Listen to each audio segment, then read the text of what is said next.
Difficult for an inmate to re-enter society. Alyssa Paldo joins us now to walk us through the transition process. Alyssa? Yeah, Lauren, life beyond prison walls can be an extremely tough road for an ex-felon. The Central Illinois Reentry Task Force Committee is working to make sure they don't reoffend, and they want city leaders in the community to know just how hard it can be. So we did a role play today, and with just a few $100s in my pocket and a few bus passes, I attempted to re-enter society. 7 years in state prison for drug manufacturing with intent to distribute meth. Just like that, my character, Rick, was cut loose, hitting the streets and trying to stay out of prison. When they're incarcerated, they've got all these rules and things that we follow. When you're not incarcerated, you're on the street and everything's free game. Have you done your UA yet?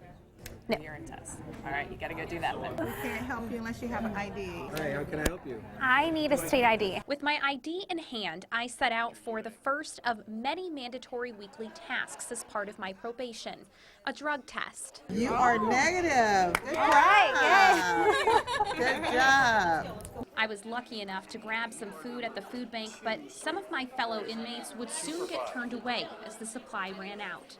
Then it was off to an Alcoholics Anonymous meeting. Arrived under the influence. We have to go to jail.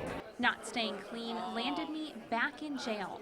I was the first, but soon others followed. I have to go to court and I have to pay a $100 ticket now, but it's problematic because I don't have $100. So I'm going to try to go to my employer and see if they're forgiving. Week 2 was more positive. I'm going to go to the pawn shop. But I was still met with challenges, making sure I had enough food, bus passes, paying rent, and keeping a job. And unfortunately, if you don't have the things that you need, you go back to the old ways. Proving that life beyond prison walls isn't always easy. So week 2, I didn't end up in jail, which is a positive, but I did get a $75 speeding ticket this week.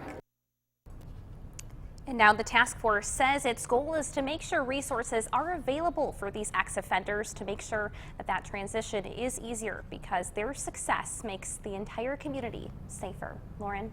All righty.